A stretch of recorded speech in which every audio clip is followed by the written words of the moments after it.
Hello, dear friends. Today is the day, for the hour has arrived when I have the opportunity to interview the indomitable titan of a man, Kenneth Byron Corcoran, for our Epiphany series of Lights interviews here at First Church. So welcome. What a joy it is to be with you. And the joy is all mine. So let's just dive right in. I was on the phone the other day with Corky for about 2.5 hours. Now imagine that. And what he reminded me at the end of that time together as we looked over his life is that Judy, his wife, would often say, "Corky, honey, people when they ask you what time it is, don't need for you to tell them how to make a watch." Touche. Touche. So I'm going to try to keep this wonderful man and the life that he has lived within about 45 to 50 minutes. So wish me luck. But first we're going to start out in where it all began, in Ziegler, Illinois. So Corky, this wonderful man was born on January the 3rd, 1937, to a wonderful Scotch-Irish parent duo by the name of Charles Kenneth Corcoran, he was the Irish part, and Eleanor Myrtle Henderson, she was the Scotch part. He was a bakery truck driver, and she was a homemaker. Correct. Right, Corky? Yes. And the wonderful thing is, this birthday of January the 3rd is shared with 4 generations of Corcorans, correct? Yes. My father, my grandfather, and my great-grandfather, all the first sons, the eldest in those families, we were all born on the 3rd day of January. So we're going to have to call that Corcoran Day, right? Is that not amazing? What a heritage. When my oldest son was born on the 28th day of December, I told Irma Jean that if she'd have tried a little harder, she could have held off. And it didn't go over very well. Amazing, amazing. Well, and you were born in the back bedroom of your maternal grandparents' home. That's correct. Right. And this home today is lived in by Corky's only sister, Barbara Ann, who was born in August of 1938, and she lives in this house now. That's correct. And what I think is so beautiful in our conversation the other day is that I want you to tell them a little bit about Barbara Ann Corcoran Day. Well, my sister's a wonderful, wonderful Christian lady. She was a school teacher for many, many years, over 40 years. Began teaching special education and Wow. ended up teaching kindergarten. But besides that, she was a real brainiac, and she received both her bachelor's and master's from Southern Illinois University. She was a fine organist and singer in her own right, and she has served our little Methodist church for well over 60 years, because some years ago, the bishop for the southern half of the state of Illinois named a day that year in September as Barbara Corcoran Day in recognition of all she'd done to serve that church. And this was your home church, Ziegler United Yes. Methodist Church. Correct. Amazing. Yes, I just love that. We're going to have to find a Kenneth Byron Corcoran Day too, I do believe. I'm afraid I haven't done as much as she did. That's amazing. Well, you were born and educated in Ziegler, and you graduated high school in 1954. That's correct. Right? But as he was explaining to me, your parents had high expectations for you. And your mother was the one who pushed you to start to learn to play the piano at the age of 5. Absolutely. And then it was your father who bought the baby grand and put it in the bedroom. Right. Right? We gave up one bedroom in our house to make it a music room. Yes. And what I love about this is that I didn't realize that I shared that with Corky. I started also taking piano lessons when I was 5. And it wasn't a baby grand, but luckily in the little 1,100 square foot house that we lived in my bedroom, my parents bought me that little Baldwin Spinet. And it was it's such a shared, wonderful thing that when he told me that, it warmed my heart to learn that too. But before you really started to study piano and voice, that really came about in high school, right? Well, I studied I studied voice and piano studied piano when I was 5. Started 5. Okay. And I took trumpet lessons starting at age 7. Right, and that's really what you took off with, right, when you were younger. I was able to really excel in playing the trumpet. And as a teenager, younger than that actually, I was playing in the Southern Illinois University Symphony Orchestra. That's right. I had that. By 5th grade, you were playing 3rd chair trumpet. Right. In that Southern Illinois University Orchestra. Right. Amazing. And I was singing with their opera company. By the time I was 12, I did Bastion and Bastien, which Mozart, by the way, wrote when he was 12. Yes. And that was the first opera that was ever done at Southern Illinois University. And you were in that? And I was 12 years old. That's and certainly not university caliber. Yeah. But brilliant nonetheless. Well, I got through it. Let's say that. So from there, when you graduated, and all of this musical talent was fostered in high school, you went then to Indiana University. Yes. Right? Where you studied voice with Anna Koskas in your freshman year, but really it was under the tutelage of Charles Kuhlman where your voice really started to develop. Yes, I think so. Anna Koskas went on a sabbatical at the end of my freshman year, and Charlie Kuhlman came from the Met to IU, and so I decided to go study with the tenor. Yes. I had gone to Indiana to study with Anna Koskas because my teacher in Illinois had been a student of Anna Koskas, so she took me over there to sing for her when I was in high school, and she said, yes, I'll give you my personal faculty scholarship. So that was my first scholarship studying with her my freshman year. But Charles Kuhlman was a big, big influence on my life. Yeah, yeah. I think that's what's going to be really interesting as we highlight this wonderful life of Corky, is that you're going to see along this route there are many people who played huge influences in his life, and ultimately some of these acted as mentors, teachers, but more than anything, mentors.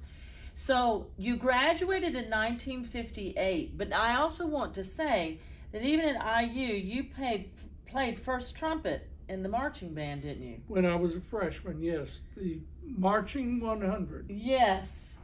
Interesting. But then after that time, as you started to become more of, and focus more on being an operatic tenor, let the trumpet go. That was Charles Kuhlman's idea. He said, listen, you can't spread yourself so thin. Mm-hmm. Do you want to be a trumpet player or do you want to be a singer? Mm-hmm. Do you want to be a piano player or do you want to be a singer? Yeah. And he said, stick to singing, pack the trumpet away, because that's not good for the singing voice to play the trumpet. And so I listened to him. Everything he told me, I took as gospel. Yeah. And so I said, fine. And I just did whatever he told me to do.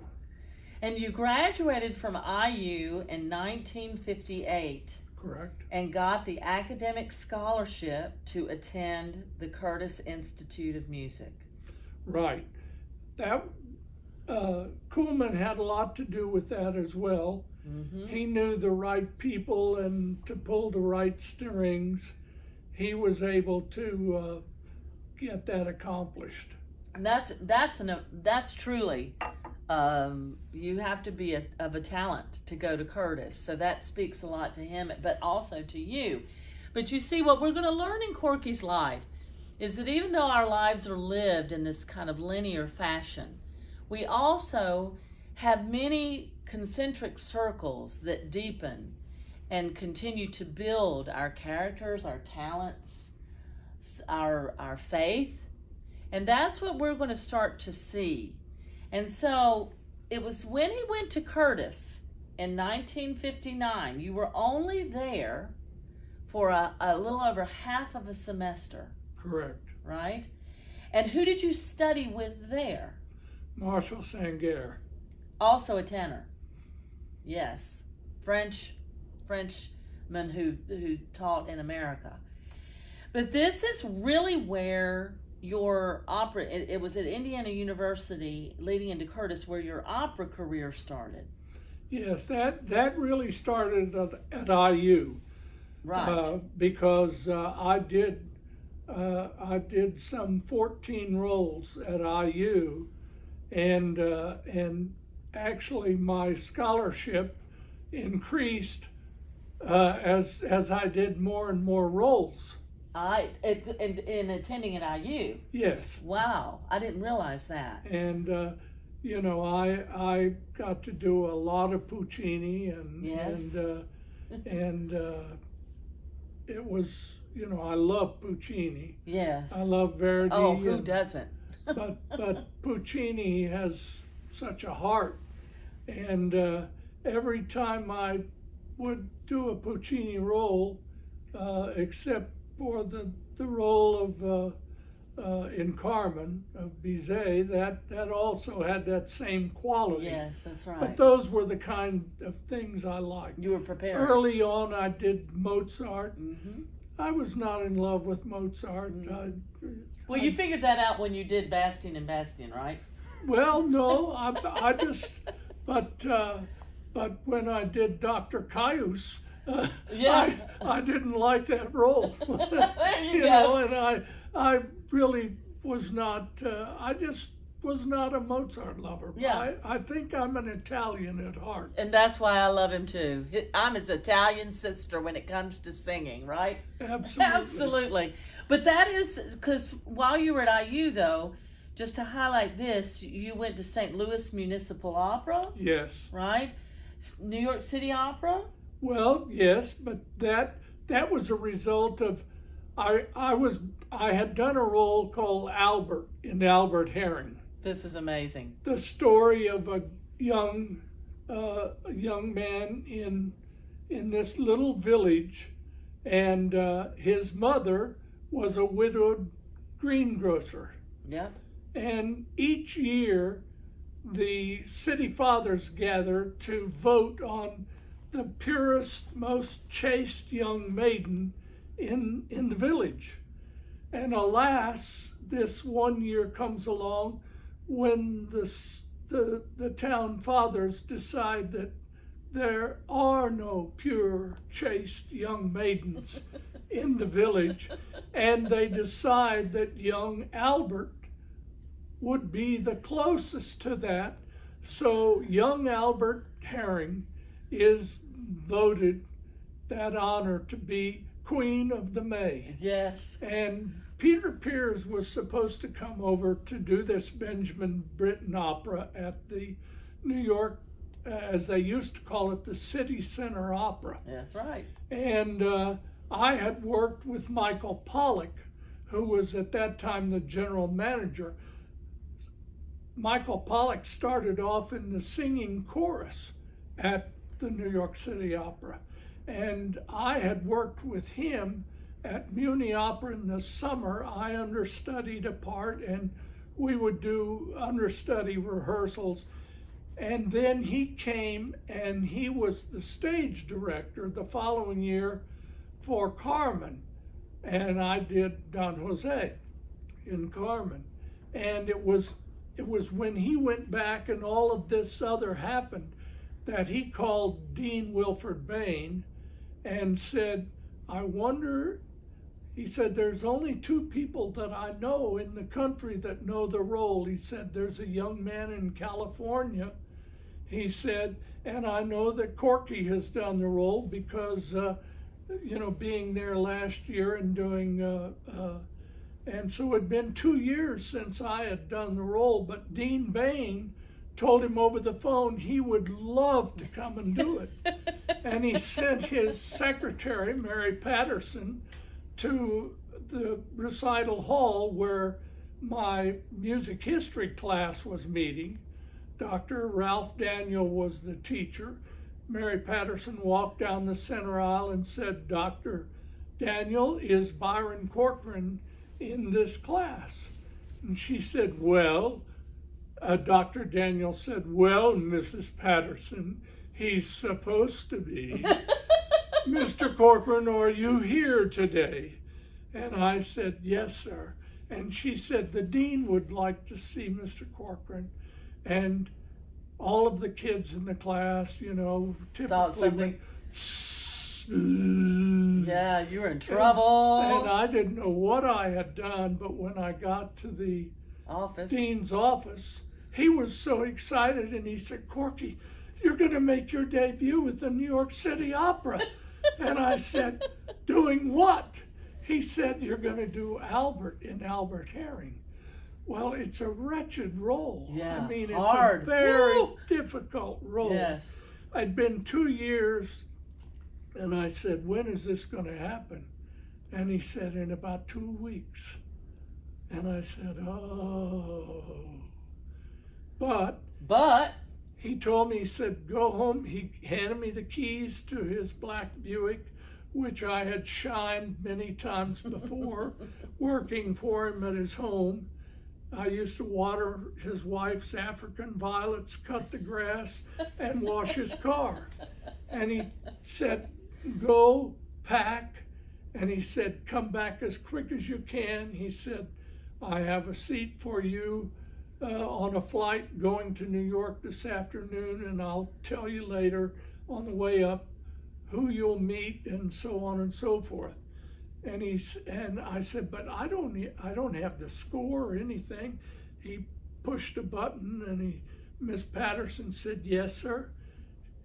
He said, go to the library and see if you can find Corky's score for Albert in Albert Herring. He needs that score. And she said, did. Yes, sir. And she went and got my score. And this is oftentimes what happens in careers. You have these turn moments where you happen to be the one person who knows this role. My husband Jake had something similar with Mary Queen of Scots that was written by Thea Musgrave, because particularly when a role is written for you and you're the only one that knows it, that's what ends up happening. That's how careers are started. Absolutely. Or major debut breaks happen. So that was a major debut break for you. Oh yes. Yes. Well, from here I want us to go on then, because we'll come back to this pivotal moment at Curtis as well. But prior to that, I had written here, as I put it, the people and mentors who've had the biggest influence in Corky's musical life. And I think this is a really wonderful way to highlight this dynamic part of this musician's time.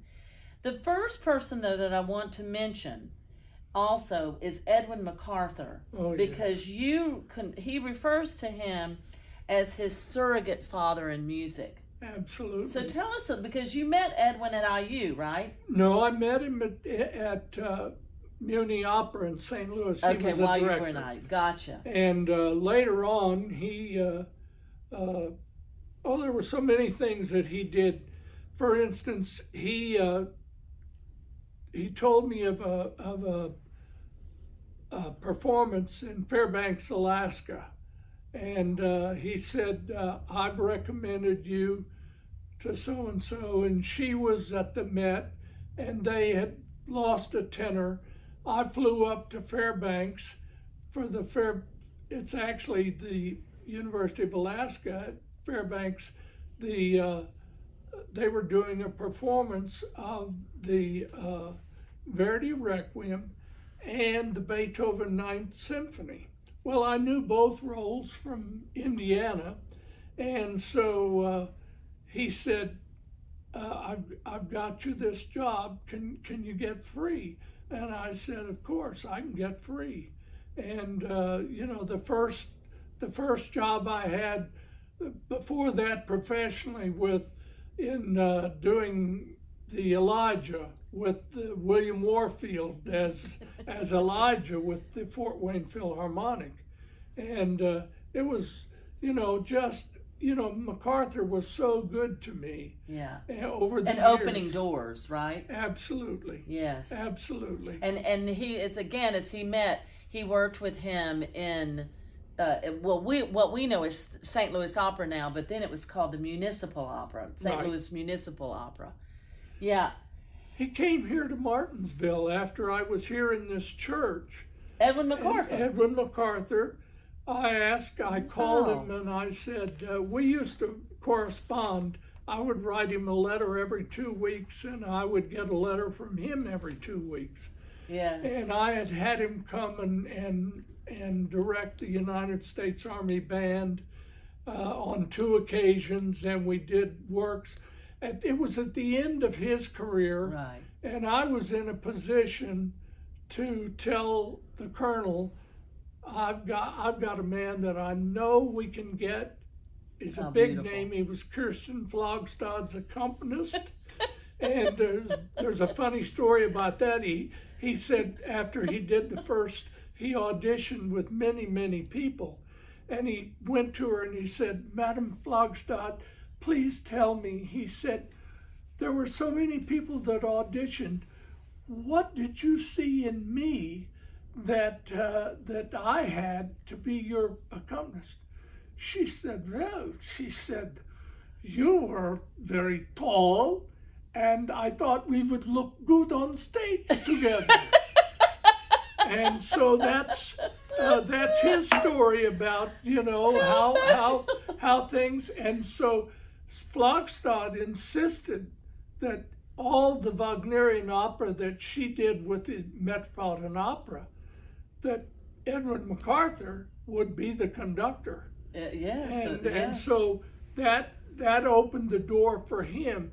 But late in his life, he was able to appear twice with the United States Army Band in chorus at the DAR Constitution Hall in performances. And then I asked him, because he was such a raconteur, and his career.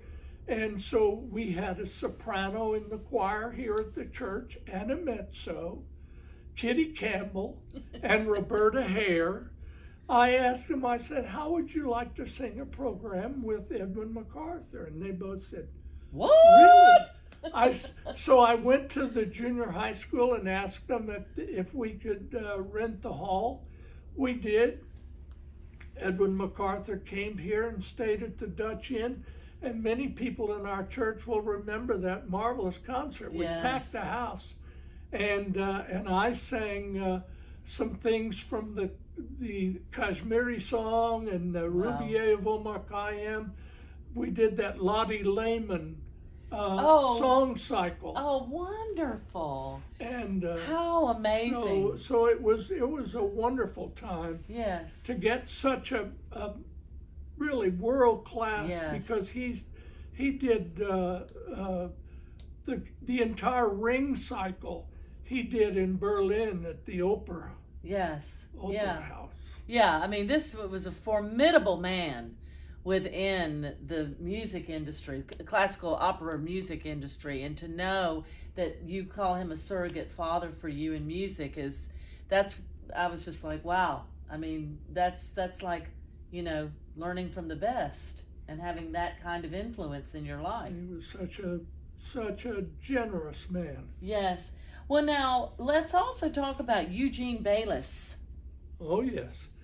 Gene Bayless is the son of Waldo Bayless, the great Presbyterian evangelist, and worked as a missionary in China for many years. Yes.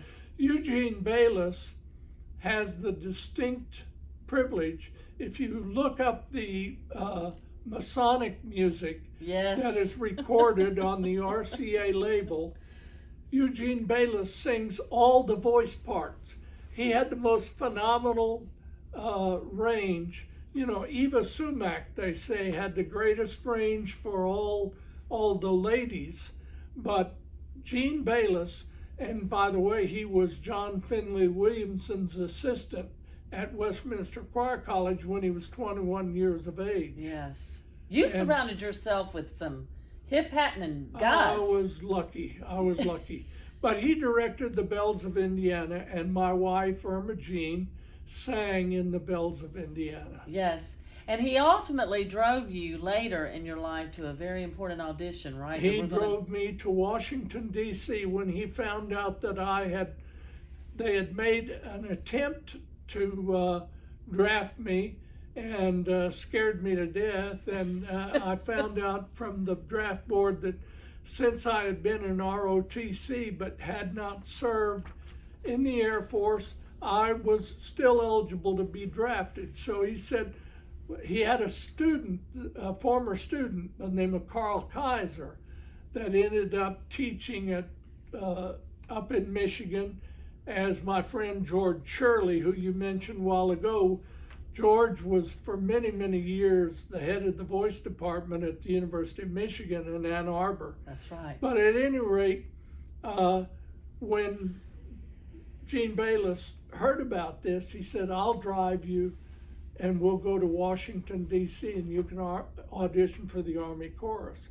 And then when he decided to retire, he talked to Dean Webb about me coming to Indiana and taking over directing the Bells of Indiana, and was helping to open that door for me in his retirement.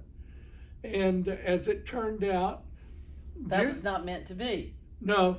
That was not meant to be. All my children said, we're not going to Indiana. Yeah, because we're going to learn about that too. But that can take us then into this very pivotal moment in your life. Remember earlier in the interview when I had said that he graduated in 1958 from Indiana University and got the academic scholarship to go to Curtis, and it was only there for a little over half a semester when this draft notice came through. Now, what was interesting to me was that at this time, as Corky was saying, when he was at IU, he was a part of the ROTC, which is the Reserved Officers Training, and at that time it was a 2-year requirement. Yes. Right? Everybody had to do this. Right?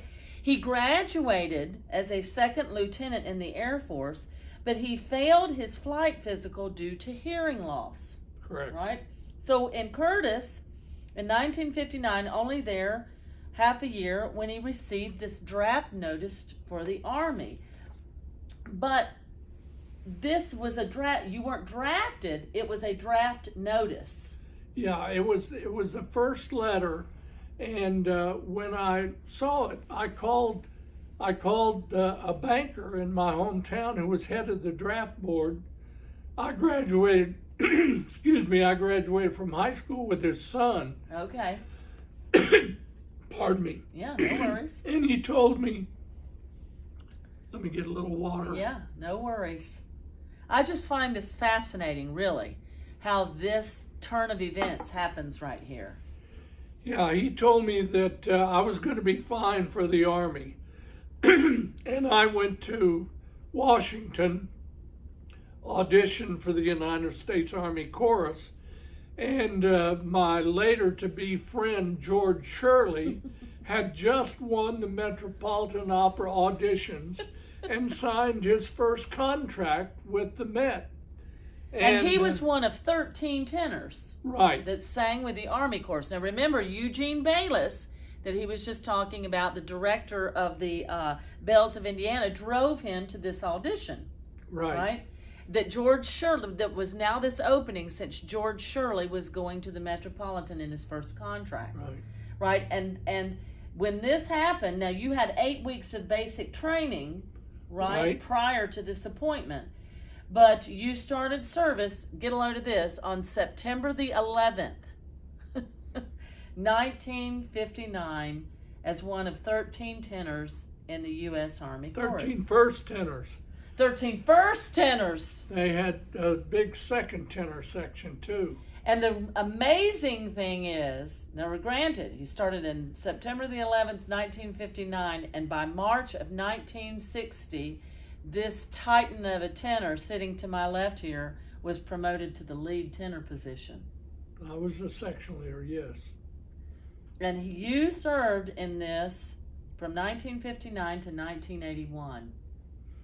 Well, during that same time, I became, from the section leader, I became the group leader, and then I was the NCOIC and later the assistant director of the chorus, the enlisted director.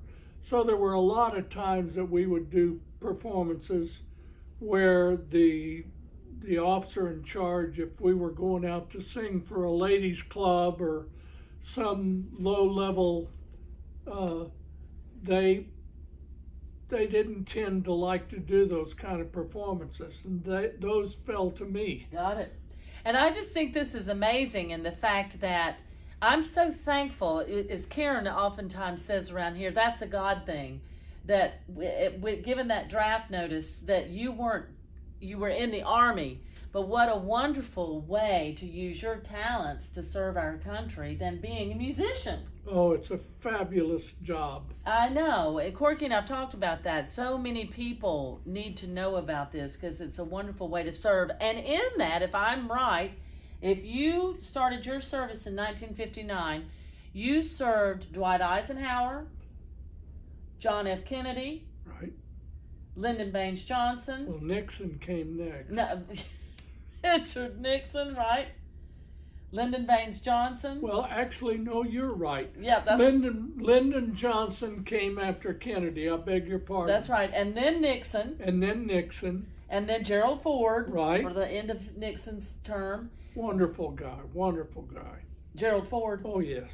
Yes. Can you believe this? And then Jimmy Carter. Right. And you another wonderful guy. Another wonderful guy, yes. And then you served up through the inauguration of Ronald Reagan. I was in charge of Ronald Reagan's inaugural parade and all the sorting out of all the bands and placing them in the parade, and the music for the swearing in, as well as back when Kennedy was inaugurated.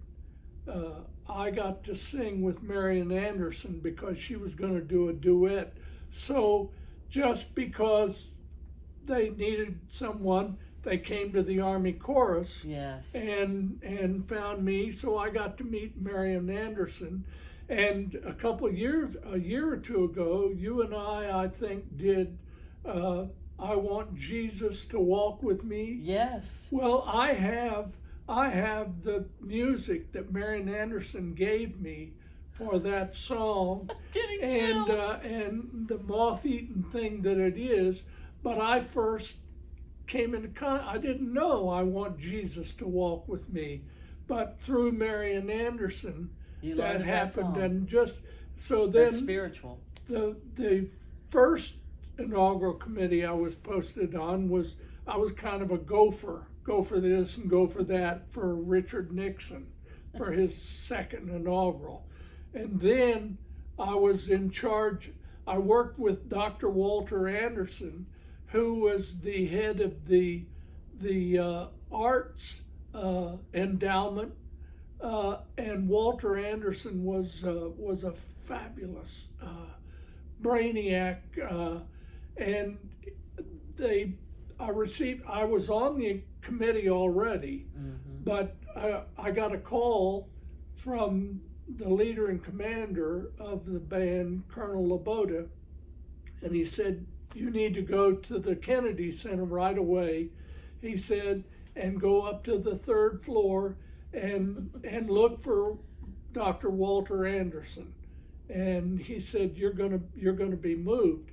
So when I got over there and I found out who it was, this magnificent light-skinned black man with this beautiful white wavy hair, and looked like Cesar Romero with a really good tan, you know. And this man was so gentle, and so he sat me down and he said, "Young man," he said, "I'm so glad to see you. You're going to save my life." I said, I don't know how.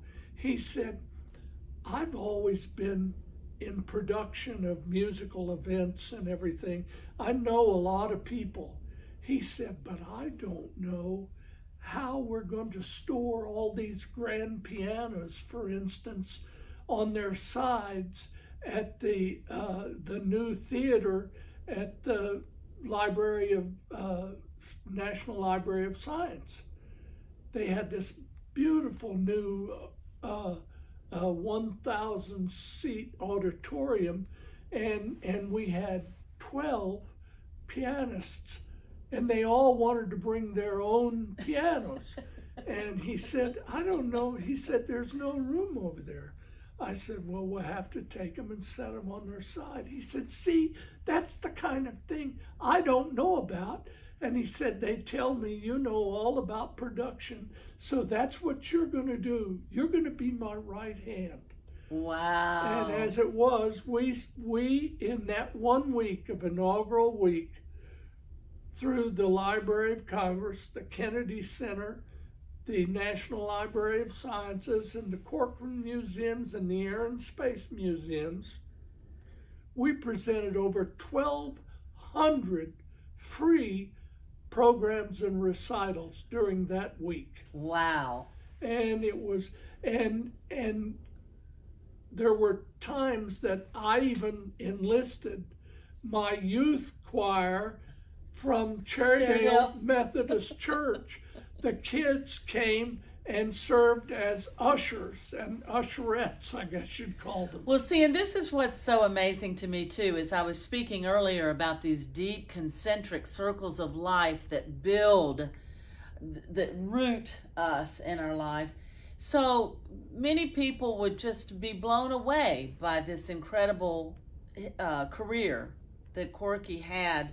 Started as an operatic tenor, but now was working for the Army Chorus. But interestingly, simultaneously, while he was serving the U.S. Army Chorus and Band, he was serving Cherrydale United Methodist in Arlington, Virginia, Correct. Which you served for 21 years. Yes. As their minister of music, right? I did. And then from there, on July the 15th, 1981, that is when he moved to Martinsville to serve as minister of music here at First Church for 26 years, right? Right. So, folks, he had over 47 years of total music ministry. And this is just a sampling of what he did in both of those places, right? It was a good time. It was amazing. But now I want us to move to what those things that melt our butter, and that is his love life. Because when Corky and I were talking, as he said, I was twice blessed by God. Absolutely. Yeah. So his first wife, who I wished I'd known too, Irma Jean Batley.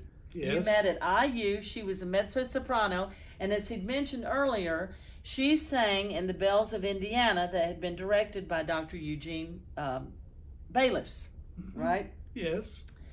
And so you met there, and I loved this little story, if we can hone this down, that they met in their first year there, but over Christmas break, she had gone home and had gotten a ring, right? Yes.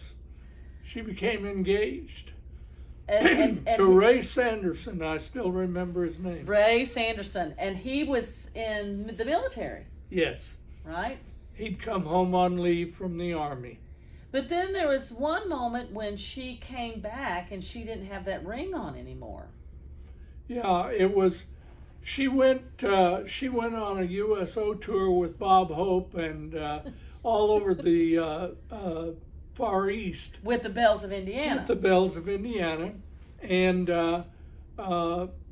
they were in. For instance, I've got pictures from Sigmund Rhee in the palace in Korea, Mm-hmm. and she was in Tokyo, and Ray Sanderson got a leave and somehow came to Tokyo. Mm-hmm. Of course, I had no idea of that. Our freshman year, we had just studied together, and you know, we knew each other and so on and so forth. But as I say, I noticed the ring when she came back from Christmas break, but when school started In your sophomore year. in our sophomore year in September, I first noticed she was sitting 2 or 3 rows in front of me, and before class got started, I said, "Shh, shh, Jean," and she kind of turned around and she put her hand up in the air like so and wiggled it like this. And immediately I noticed that there was no ring on that finger. Yes, and as you said, I said, so when did you two start to seriously date? And I said, later that night. There it is. Yes, yes. I love that story. Well, the amazing thing is, then they were married on February the 2nd, 1958. This is their senior year at IU. It was Groundhog Day. Right. Major snowstorm came down, and prior to this wedding on Sunday, Mr. Corcoran here sang the role of Turiddu in Cavalleria Rusticana on Friday and Saturday before getting married. Right. Amazing. And that morning in the snow, Gene Bayless, I worked for him. He directed the music at Tabernacle Presbyterian Church in Indianapolis, 50 miles north, and we drove from early that morning to Indianapolis, the services there, and then came back to IU. Yeah. By that time, there was a foot of snow on the ground, and only the major streets had been scraped. Cleared. Wow. 5 boys. Yes. It's said that Irma Jean wanted a girl and kept trying for a girl, and thus she got 5 boys. Right? That's right. Brad, Jeff, Blake, Greg, and Sean. Right. But sadly, Sean was less than 2 years old when Irma Jean died. Yes, very suddenly. Very suddenly. She died at the age of 40 in 1976 after spending 13 days in the hospital. And as you were telling me, this was brought on due to a rheumatoid problem. Rheumatic fever. I'm sorry, not rheumatoid. Rheumatic fever. Rheumatic fever that she had young. Right. She ended up with what they called a right branch bundle blockage, a systolic murmur, and it was no problem, according to famous doctors that had examined her. Mm-hmm. And there again is another stroke of luck. Mamie Eisenhower came and got her and took her to Ike's doctor, Dr. Brunswald, at the Georgetown University Hospital, and Dr. Hufnagel, who was with the NIH and practiced at Walter Reed Army Hospital as well. And so, she found out about this through conversation. But anyway, that helped. That's an around, yes. Yes, amazing. And that I had written here that she collapsed at a performance of the shoot's 7 Last Words of Christ, and that the boys were with her. Yeah. Yeah. But amazing how God, we make plans, and, God has his plans too. And at this time, when she died, you and Judy, many of us know Judy Corcoran, love that woman to death. Amen to that. Amen. You had known Judy. Yes, I knew her husband.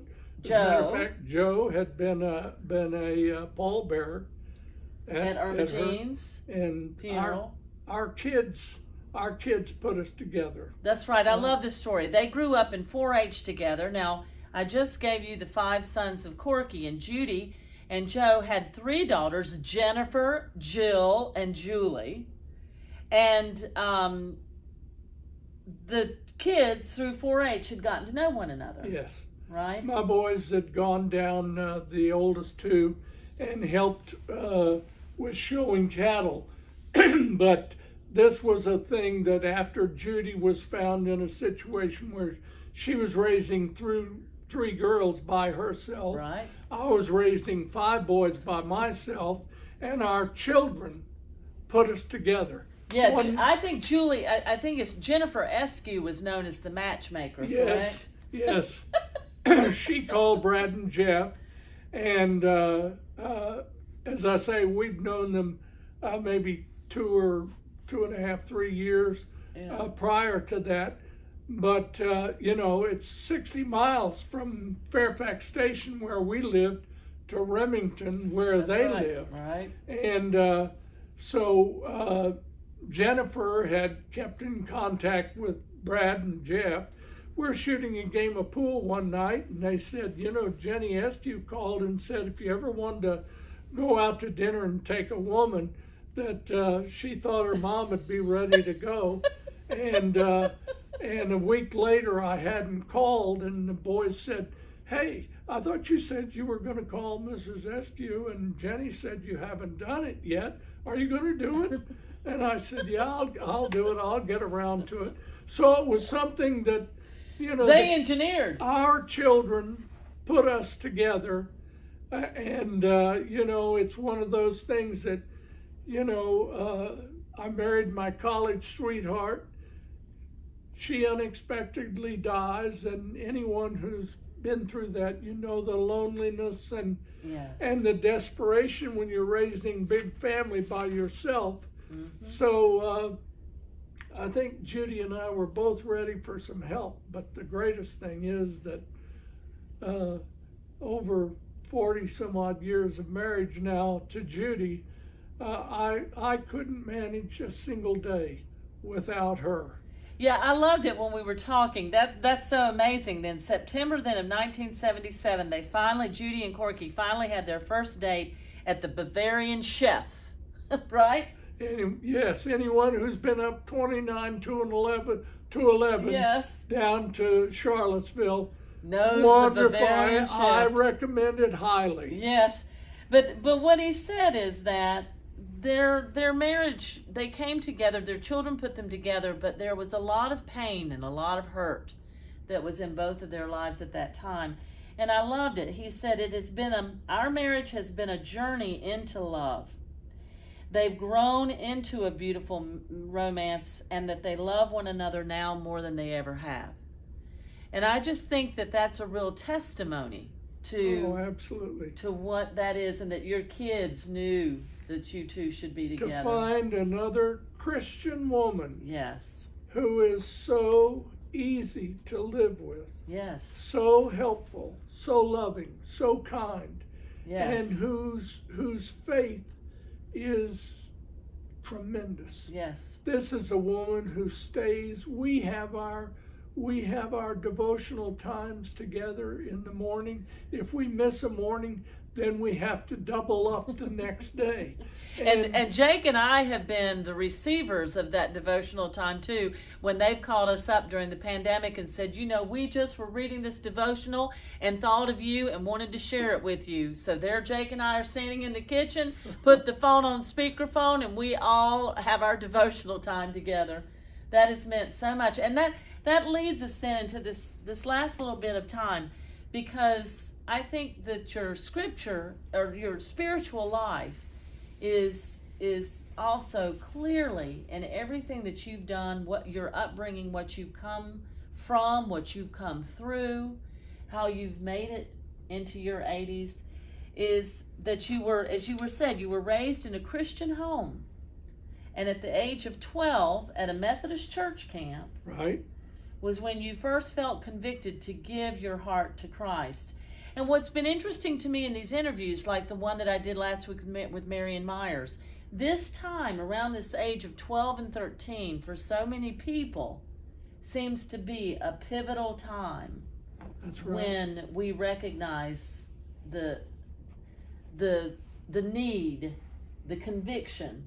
I think that's when you can begin to understand things and put it together.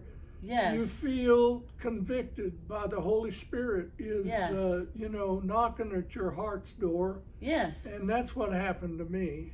And it's happened to so many, and it's like I loved it, and it's why having a personal relationship with Jesus is so important. Jake and I were talking about this in preparation for this interview when we remembered a conversation where somebody said to somebody, "Do you know how to swim?" And they said, "Well, no, I don't know how to swim. I understand swimming." And you have to laugh. But I think there are many people that in their Christian life, they may go to church, they may know who Jesus is, because he is a historical figure. But I think for so many of these people, as we're seeing through these interviews, it's the power of that personal relationship with Jesus that is life-changing and life-defining. Absolutely. Right? You have to invite him in. Yes. And I think it's important then in our relationships and our marriages that they are built on that, which clearly, as you said, you had with both Irma Jean and now with Judy. Yes. Yeah. His favorite scripture comes out of Romans. Right. Romans 8. Romans chapter 8. Right. Yes. The first 28, 31, 38, 39. That, to me, I mean, there's a lot of great ones, John 3:16, but Romans is Romans. For all things work together for good to those that love the Lord. Right. Romans 8:28. That's always been a favorite of mine too. But he also, let me read here, Romans 38 and 39.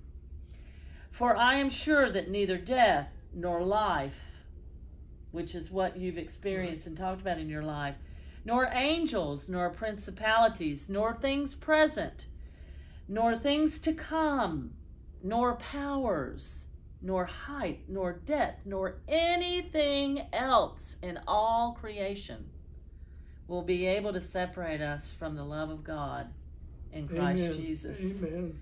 I know when you live with that in your life, there's no way that you can go wrong.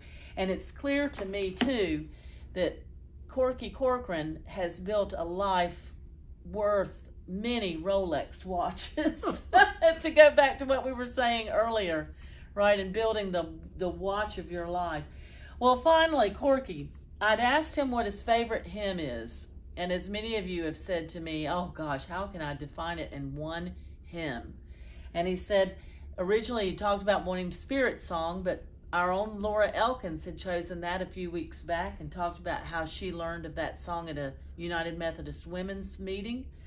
He mentioned This Is My Father's World, but finally you landed on a fabulous hymn, and I want you to tell us why. I know whom I have believed. I know whom I have believed. And the chorus of that song goes, I know whom I have believed, and am persuaded that he is able to keep that which I've committed unto thee against that day. And when I think of the words to that song, I'll tell you, Judy loves that song too as well. And that's a favorite for both of us. Yes. Because, nobody's perfect. Yes. I'm as close, I guess, as you can come. but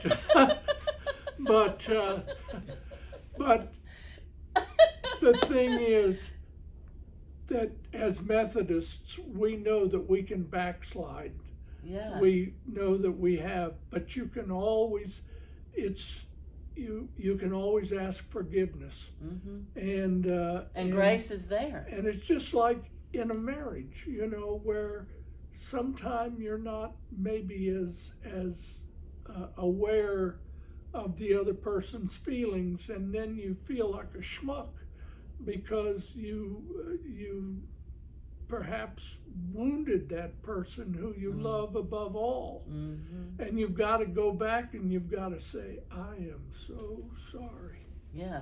And you got to do the same thing with God.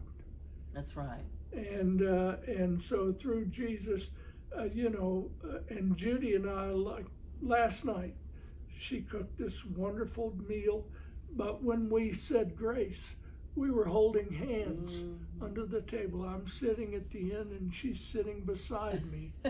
and there's this, we're united in our love for the Lord. And for one another. And for one another. Yes. And our love for one another has grown because of our love for the Lord. And I really feel like God put us together. Yes. Well, it's like I was sharing with the kids in 1 John 4. I mean, this reminds me of that too, when it says at verse 8, Beloved, verse 7, Beloved, let us love one another, for love is of God, and he who loves is born of God and knows God. He who does not love does not know God, for God is love. Absolutely. And when you live in that, you share that with everyone around you, and you have definitely lived a life of love. And we are so thankful. I know for myself, I'm just so thankful that the Lord brought me to Martinsville just so that I could meet you. Well, I'm so thankful. I'm so thankful, having been the choir director here for 26 years. Yes. I couldn't be happier. I can't think of anybody else that could have this job and be here and do as much and do it as well with such energy and such enthusiasm. God bless you. Well, I am so glad you're here, and you got Jake beside you. Yes, I do. I want to tell you, all the people in this congregation, how lucky we are to have had this pair behind the scenes, in front of the scenes, and around us. And we are one lucky congregation because of Jill and Jake. Well, and as we say in the South, that road runs both ways too. So it's through this that we share and we get to be with one another and receive the blessing of the Lord. So folks, thank you so much for being with us today so that we could talk all things Corky. Absolutely. That wonderful man, Corky. And join us now in singing his favorite hymn, I Know Whom I Have Believed. Amen.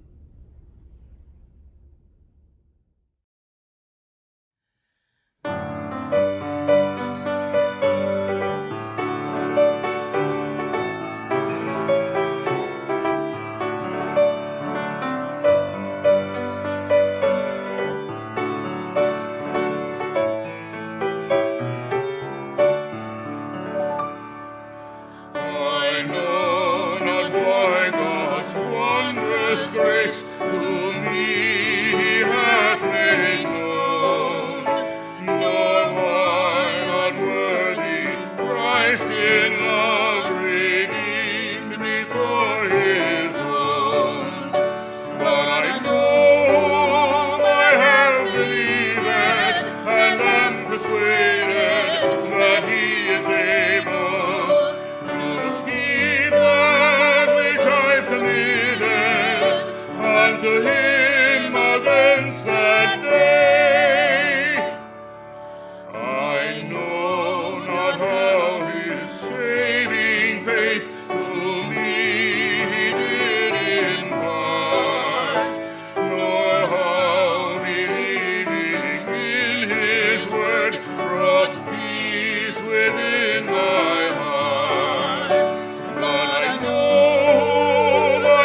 song, right? And Corky, what a testimony you are to. What a delight it has been to be with you for this past hour. To think on all things, Corky, and all the talents and the gifts, the love and the enthusiasm that you have shared with so many, and I know will continue to share with everyone that you meet in the days ahead. May the blessings of God be on you, on Judy, on your 17 grandchildren, your 8 children, your 13 great-grandchildren, and just know that you are loved. And we thank you from the bottom of our hearts for all that you have done for us at First Church. And as we say every week, folks, remember to love one another. Take care of one another. And we'll see you again really soon. Corky, you the man. You the man.